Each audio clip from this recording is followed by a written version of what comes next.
Hello, everybody. Welcome back to OQ2 with continuing coverage brought to you by Running the Rift. We are now ready to get started with the second round of matches here on RTR Channel C. We have a battle between a couple of squads who unfortunately did take a loss in their first game. This is a 0-1 struggle between Seed 14, Wang's Revenge, and Seed 28, Team Gravity. My name, once again, is Crewman. I am joined once again by Ols for this game. Ols, you ready to go? Yeah, absolutely. I'm looking forward to this. I've been casting Wang's Revenge basically since I started casting. They were one of the first teams under a different name, of course, but back in the malicious gaming tournaments. So I'm real familiar with Boil the Oil and Deathwalker. Love watching these guys play. They're always fun, nice, lighthearted attitude to the game. Gravity, a whole bunch of new names here, so I'm looking forward to seeing what they have to offer. But if you're ready, we can just go ahead and get right on into looking at this draft. Yeah, We've sounds got good. Gravity on blue and Wang's on red. Okay. Yeah, definitely interested to hear your insights as somebody who's maybe more familiar with some of these Wang players. Of course, as briefly mentioned already, both of these squads did unfortunately lose out in the first round, and neither one of those games was especially close. So, looking to see some big bounce backs, at least from one of these squads here in this second game. Yeah, players to watch here definitely going to be this top side, primarily Boil the Oil on this Olaf. Loves to be hyper aggressive, loves to really dominate the game from that solo lane. So, going to be looking to see a lot of pressure up there early, coming out of Rapid, just trying to get Boyle ahead here. Because Deathwalker, very safe, very consistent down in that bot lane, doesn't seem to die a lot, doesn't seem to have a lot of issues in scaling up, and especially on this Varus, can do tons in the late game. Yeah, was of course the R5 pick there, the Olaf for Boils. You feel like that's a pretty solid matchup into the Cassante? Yeah, I think it's just fine. Olaf has enough damage to tear through Cassante, and with the power of that Ragnarok, doesn't have to deal with a lot of what Cassante has to offer with the spam CC, that very low cost Yeah. Oh. Q, the ultimate displacement. There's just a ton that Cassante brings to the table that Olaf can just ignore. And especially with the rest of this team coming out of Gravity, the Ashe, the Nico, the Nocturne, the Maokai. This is pure CC. Olaf will True. have the chance to run absolutely hog wild here.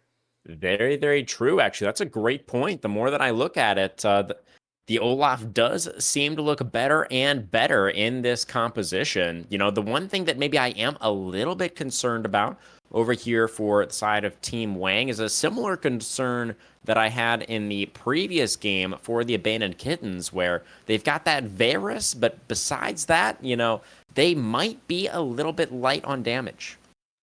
Yeah, it is a concern here, but those tanks do a not zero amount. This Sure. Galio Yeah. can Yeah. churn through with the magic damage, and Olaf, of course, when going that more bruiser build, can tear through health bars themselves.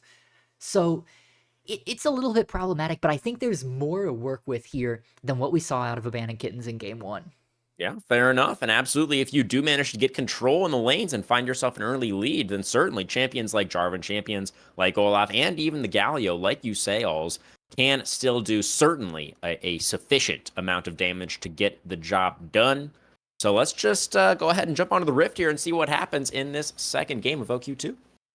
Yeah, we'll go ahead and get transitioned over here and get this started. And crewmen, love to see these guys play. It's so fun casting the NACLOQ, seeing these new names and the old names that have been bouncing around the scene for so long. It's just a real fun time.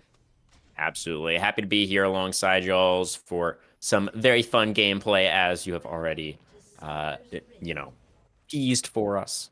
Should be a great time here as we jump onto the Rift for the second round of this second OQ. And both teams stacking up as 5 ships in the night so far, though, alls. Yeah, you love to see this, the little bit of confusion, a little bit of concern that these players have to be going through here as they move past each other.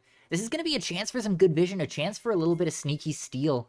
But at the end of the day, we're not going to see anything crazy, no early Maokai, but unless they come back here, this could be dangerous for Spencer. Sticking together as 5 for longer, and they are going to find Spencer face check in the brush. That is going to be the first blood onto Boyle's Olaf. And a kill over to Rapids J4 as well. It's an absolutely massive start for Team Wang. All right, 5FFs in the chat. Let's go ahead and get this over with, I suppose. Boy, that feels bad. Already down 1,000 gold before minions even hit each other. And they even get the ward, too. It's really over, isn't it? Yeah, this puts Rapid on a great pace. Going to be very close to that level 2 after just... Well, actually, you get it off the first camp anyway. I keep forgetting they changed that. I'm so used to back from Season 3 when you had to get through 2 camps to get level 2. For man. Boyle here in the top lane, having the longsword. Yeah, I'm old. I remember when Red Buff had friends.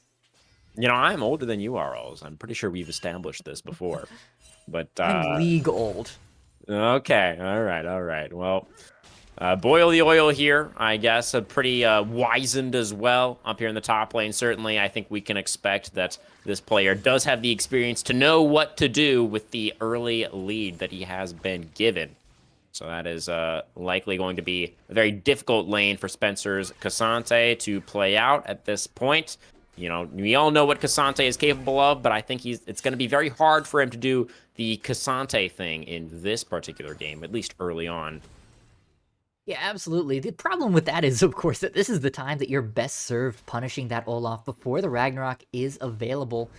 You're not going to get a whole lot of jungle help, obviously, because the Nocturne needs that level 6, but for Spencer, you have to know that this is now a death sentence for you. You are going to be weak side. You are going to be unfortunate here for the rest of the game, as it looks like we're going to see a crash bot side. Yeah, Rapid is making something happen. You love to see that on the J4 early on, making sure you are being active early in those lanes. Does get the flash and the ghost out from Urasan's Ash.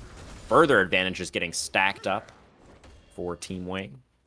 Yeah, and this is a little bit of the unfortunate nature of the Maokai. You don't have as much peel as some of the old school tank supports down here, because all you have to push people away from your ADC is that Bramble Smash. So when you just get collapsed upon like that, you have to sit and watch and let them die. You feel like an enchanter almost. Yeah, it certainly can be pretty difficult. You know, and the Maokai as well is less impactful from behind. You know, you still do have that power of the ultimate to try to create space. You know, you can go for disengages with that, but if you're not really able to use the Maokai in an aggressive way, it does feel like he offers significantly less, you know, down the stretch. Yeah, speaking of junglers that offer significantly less, right now, Tachi just getting absolutely bodied here in the jungle, going to lose both Skull Crabs here, as Rapid is just clearing their way through like a demon, picking up all the neutrals already, and likely going to be looking to try and move down towards this mid lane as well. Yeah, the early move from Cerulean as well on this Nautilus is not going to find the dredge line. Will take a couple of turret shots for their trouble. Not really going to be in all that much danger. Rapid will find Itachi here in the jungle. Still level 3 on the Jarvan. Of course, you don't get quite as much experience from those Scuttle Crabs as you used to, but should be able to tick over to level 4 here with the Gromp Steel. And Itachi, yeah, just getting bullied out of his own jungle, has no control whatsoever on this top side of the map. Debo here, though, really getting punished by Decker. That's a ton of damage coming down onto this Galio, and this is the downside of that melee and ranged. Yeah, you've got some great power moving towards the mid and late game, as you can be that beefy frontline for Deathwalker, but in the meantime, yeah, he's doing okay in CS, but gonna have to take extra backs, gonna have to be more careful with the health bar, and it's just not a fun lane. Oh, that is actually a little bit of a knockback onto Boyle up here. Spencer has the wave in a pretty nice spot at the moment. He's able to sort of zone the Olaf off a little bit of this wave, but looks like the freeze will not be held.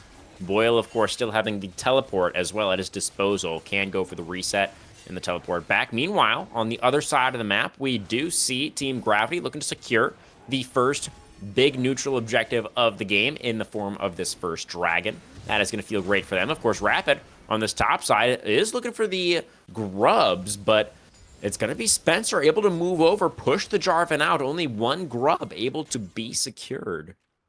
You know, Crewman, this is interesting, because conventional wisdom says, oh, the opening's facing towards your side. Blue almost always takes grubs, while red takes dragon. But here, with the power of Boil the Oil, it's easier for Rapid to take that top side, but it's not enough. Spencer able to push him off after one, so they're not getting nearly as much value out of that as Tachi and Co did with the Drake on the bot side. Yeah, it's just a little bit of awkward timing, right? As Boyle had just gone for that reset after taking a little bit of a disadvantaged trade in the lane, and that was the exact moment where Rapid decided to go in for the grub. So just a little bit of miscoordination, actually, it seems to me, between the top jungle there, just not going for the play together.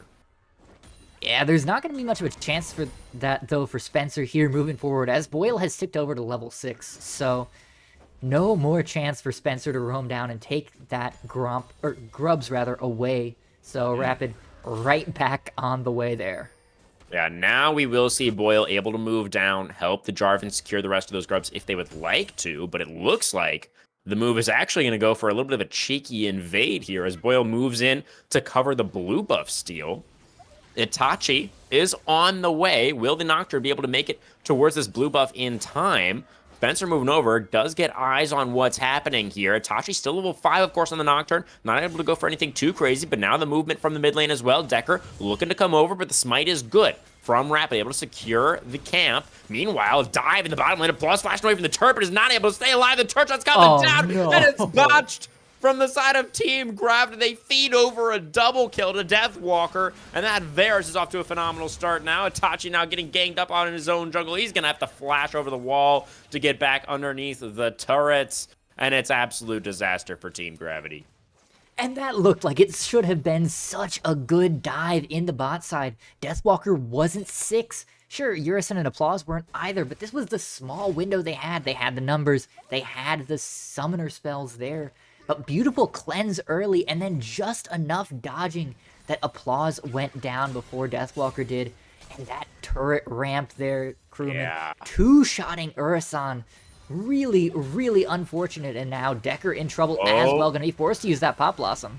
Will be able to utilize that to escape and get back underneath the turret. But yeah, I mean, Applause must have used the Twisted Advance down there in that dive to try and set up the play, right? To try and CC on Deathwalker. But the fact that the Varus had the cleanse, like you highlighted, able to immediately cleanse that CC, and the fact that the Maokai didn't have the W available anymore made it extremely difficult for him to drop the turret aggro. He tried to flash out to get out of the way of that one, but wasn't able to create enough space. And just a little bit misplayed, it seems, by the duo of Team Gravity down there. And this is what I was warning you about in pregame here, crewman. Deathwalker doesn't necessarily need a lot of attention from his team. You can leave him on an island, which is rare for ADCs, and he will come out on top almost every time, proving it great there. And now this entirety of Wang's team is up 2,000 gold. They've got 4 kills to nothing. They are in not quite complete, but a very, very comfortable driver's seat right now. I would say so. Already stacked with about a 2.5k gold lead for themselves, especially if they're able to secure this next dragon in about a minute's time. They'll be able to tie up that dragon count at 1-1. Then they're feeling like they're in a really good spot to move forward into this mid-game. We do see a Rapid right now on the bot side of the map, but Itachi, of course, down here as well, does have the Paranoia available. That dredge line is going to split the uprights for Cerulean. Wave pushing in towards Team Gravity. And the Galio is moving down as well. Yeah, it does have the Galio ultimate to be able to join from quite a long range also. It does give him a little bit of an advantage over the Nico in that regard.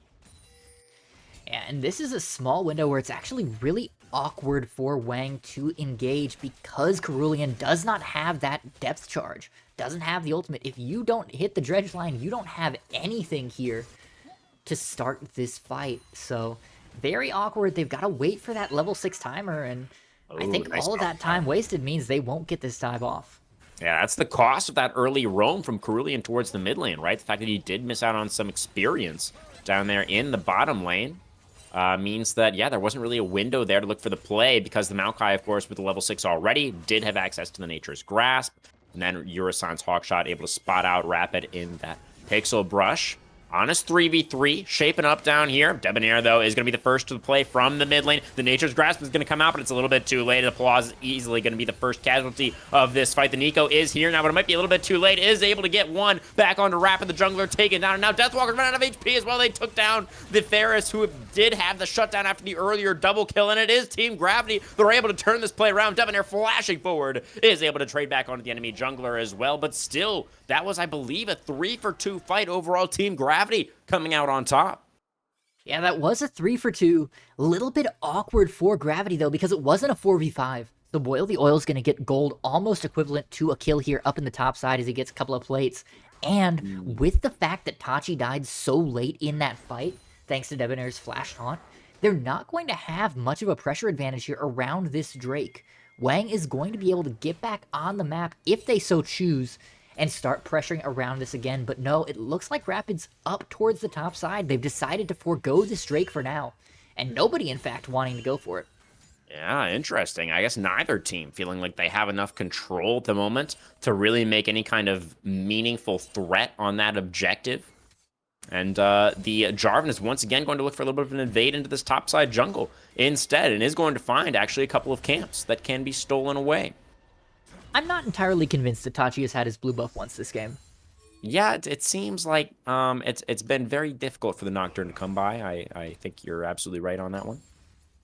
The downside of Rapid being up here, though, is it looks like Gravity has sniffed it out. They understand the pattern at this point, and so they can start moving towards this Drake. Tachi's down here, they have all their members, so this could be quite good for them, picking that up and moving 2-0 on Drakes. Certainly a possibility, and something that the side of Team Wang are not overly concerned with at the moment. They are looking to prioritize these Void Grubs, so they are happy to trade the second Dragon in exchange for securing all 6 Grubs.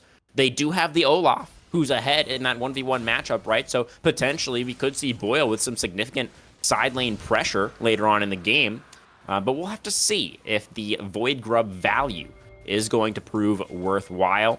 As it is that it is an Infernal Soul, so that is going to be very, very relevant as well moving forward. 4-man dive coming in here on the bot side. Deathwalker does have ult available if they choose to go for this.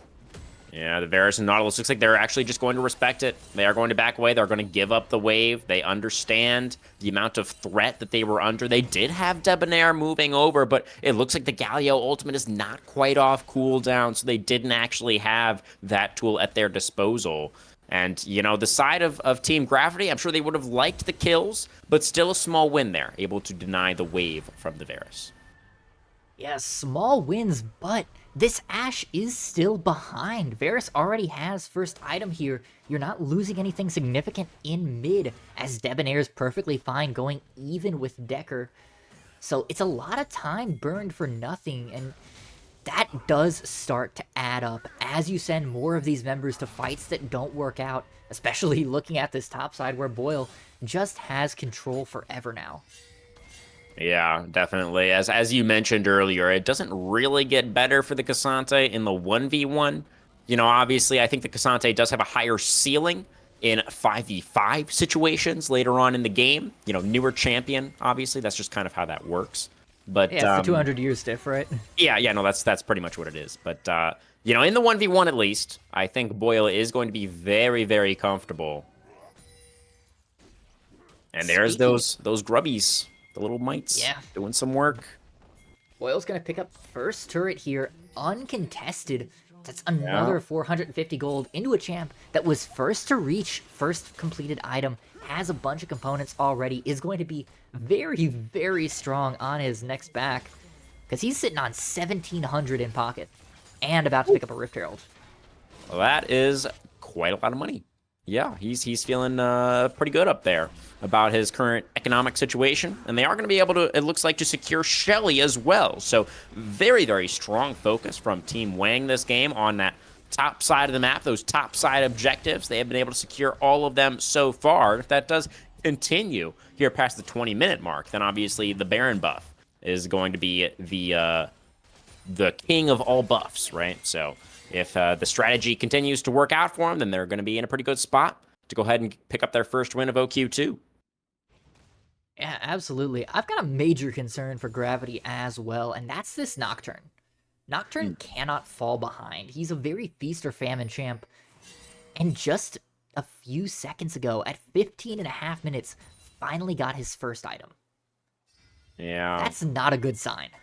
Is definitely significantly behind the Jarvan in terms of just farm, right? Is a level down right now as well. That's absolutely not what you want to see on the Nocturne, as you were just mentioning for us alls. And, the other problem too is there just aren't very many good targets for him. As Rapid Oh, is going to go Decker. in. Decker does have the flash to get out of the way of that Galio ultimate. Not going to get knocked up by that one. Here comes the Nocturne. Is going to cast the Paranoia onto the J4, but it's the Nocturne who's going to get burst down. Pop Blossom comes out, but it's only onto the Jarvan. Decker not really able to get into the thick of things, but Yurasan has the damage. The Ashe ghosting forward, looking for these kills. It's going to be Cerulean able to get the Nico down before he drops, but now the Ashe is going to be able to run down these kills. Another slow comes out from the volley, and Yurasan picks up the triple.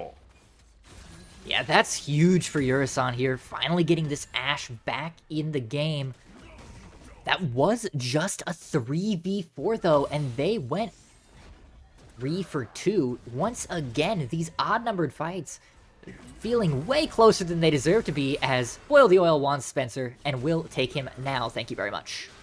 Well, yeah, the Cassante is getting low on health, but he's able to dash back underneath the tier 2 turret. Itachi is here now, but of course, no access to the Paranoia. That one is still on cooldown, so Boyle will be able to ghost his way out to safety, but Cassante doing some Cassante things. You called it a little bit too soon there. True, true. Sometimes you trust that the old champs know what they're doing, and sometimes the old champs just, they don't have enough years behind their design, man. It's Don't just have it enough is what it fun is. buttons. Yeah, that's just kind of the way that it does go.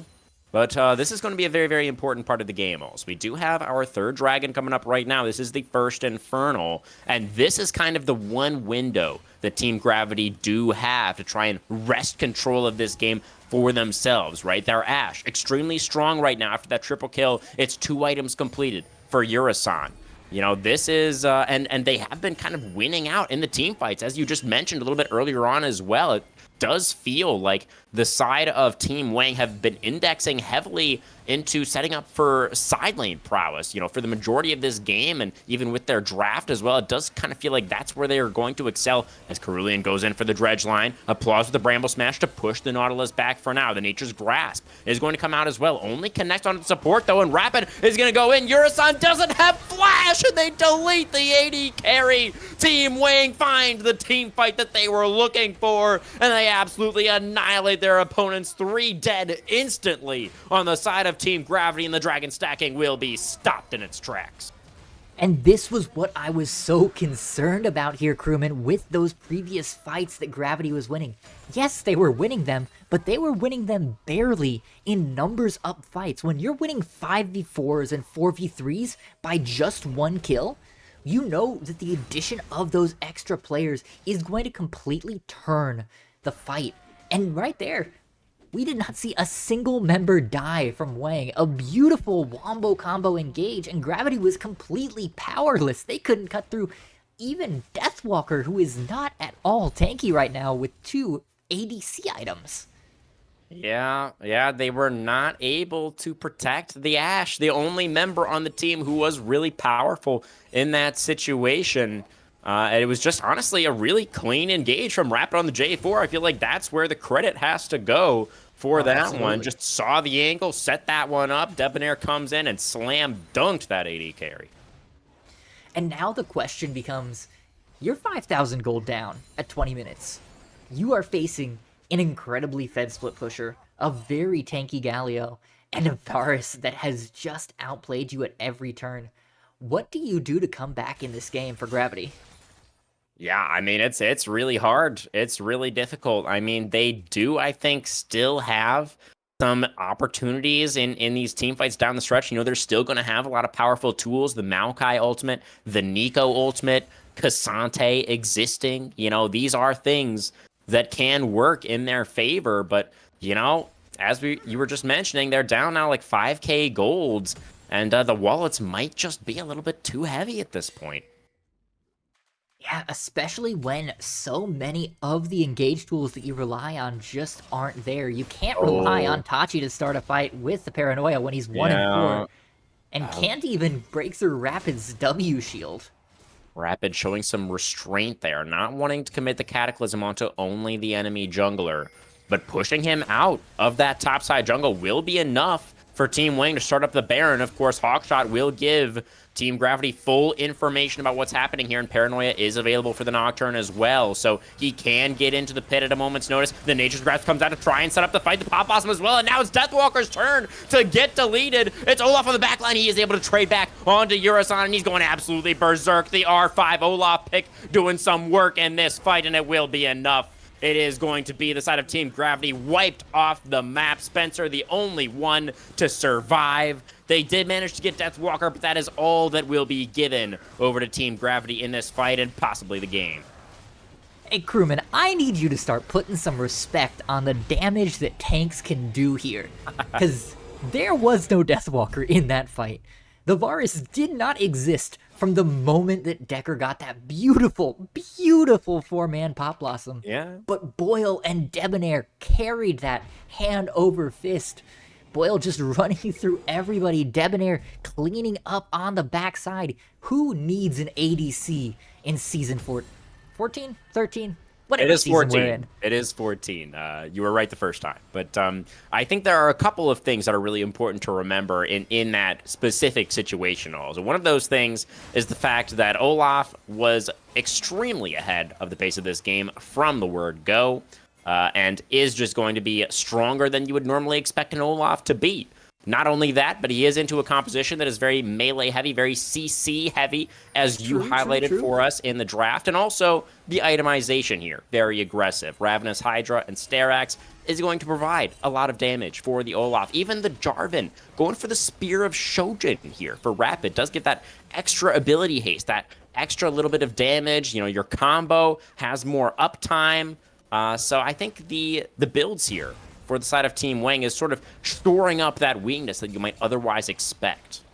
All right. I'll give you that there, crewman. I think that's fair. But what we've been jawing off here, with the help of that Baron buff, Wang has pushed Gravity all the way back into their base. 2 lanes now up against the inhibitor turrets, and looks like they're going for a bush cheese here now.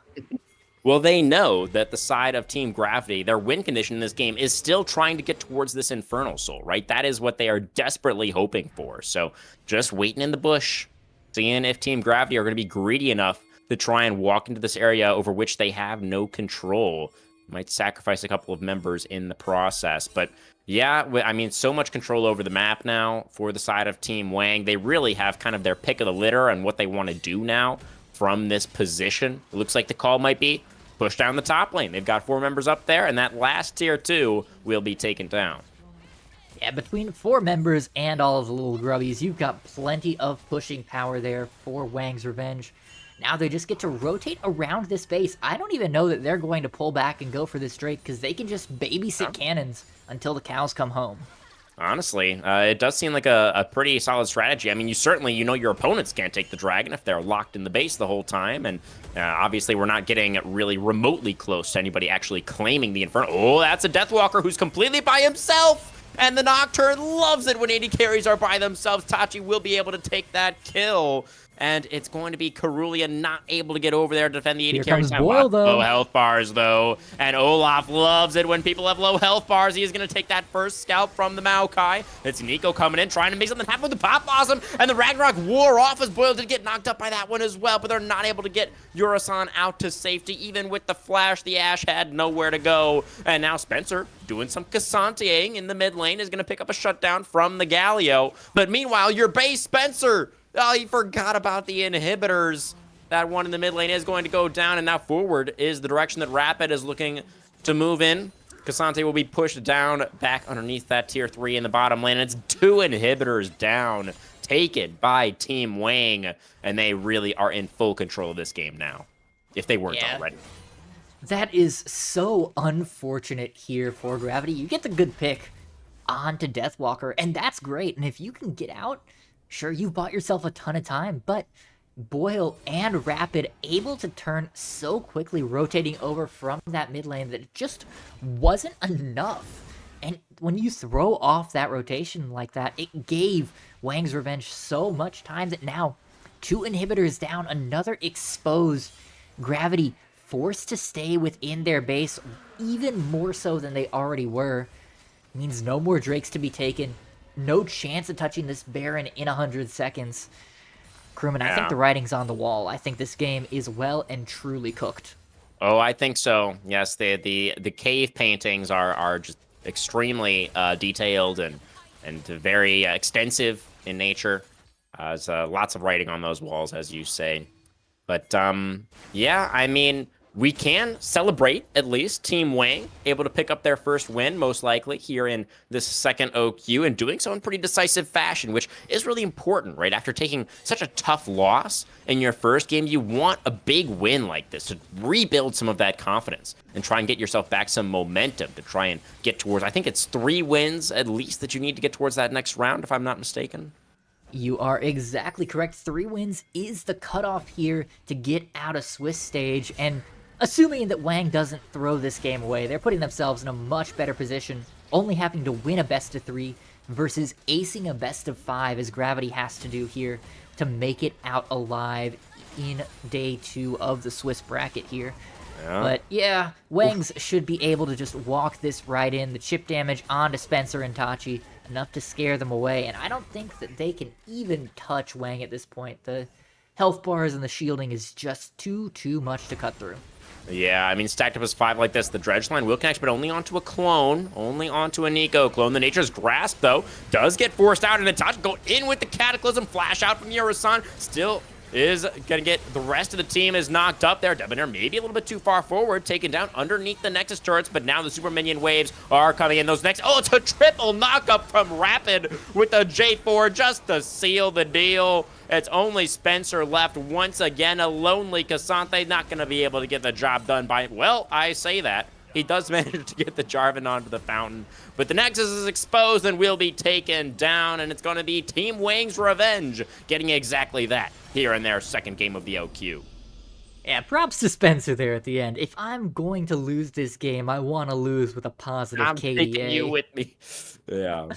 Love that energy, but still, for the rest of Gravity here, that game was just sealed from the word go. There felt like there was nothing that they could do to get out a step ahead of Wang's. And this has to be so incredibly demoralizing. Demolished in their first game, and here, not significantly better. 22-12, a 13,000 gold deficit at the end of the game, and absolutely no agency to be spoken of at all. 6, 0, and 8 for Boil the Oil on the Olaf. Absolutely monstrous performance from him. And big shout outs to Rapid on the J4 as well, even going back right towards that like 3-minute mark, went for the full clear of the topside camps directly into the bot gank, got both of those summoners off of the Ash very early on, setting up that bot lane for success. And you know, there were a couple of looks, you know, relatively early on, as well as the side of Team Gravity were trying to set up a couple of bot dives, but with the Galio there and Rapid almost always in position to cover, it was just a little bit too difficult. They weren't really able to find anything. No way in, like you were just saying, Alls. And honestly, you know, when all said and done, just a really clean game from TWR. Yeah, absolutely. I mean, there's not much more to say. The game speaks for itself here, crewman. Any final thoughts before we call it a night here? I think we can call it for this one. Pleasure to be here, Alls, and happy to join a bunch of very talented casters here at Running the Rift. Looking forward to more OQ action in the future. Yeah, absolutely. We're going to continue to have broadcasts from Running the Rift throughout the night as we clean up the rest of these Swiss matches from rounds 1 and 2, as well as teams all across the Twitch sphere for tomorrow's best 3 games to end out the OQ Swiss portion. So keep your eyes peeled on Twitter and elsewhere so that you can find where you need to be. But for now, I've been Alls for myself, for crewman, and for the entire Running the Rift crew. Good night, everybody.